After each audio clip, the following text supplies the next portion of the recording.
Hêkek bi tayê zêr hatiye kişandin û hêka din bi gelek tayan tayên reş dîsa hatiye kişandin.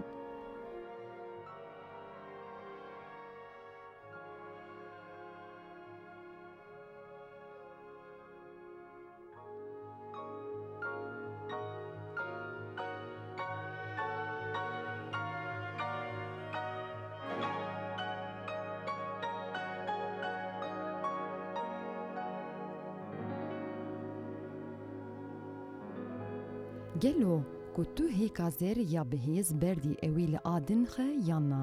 Ev pirsa vê wêneyê ye.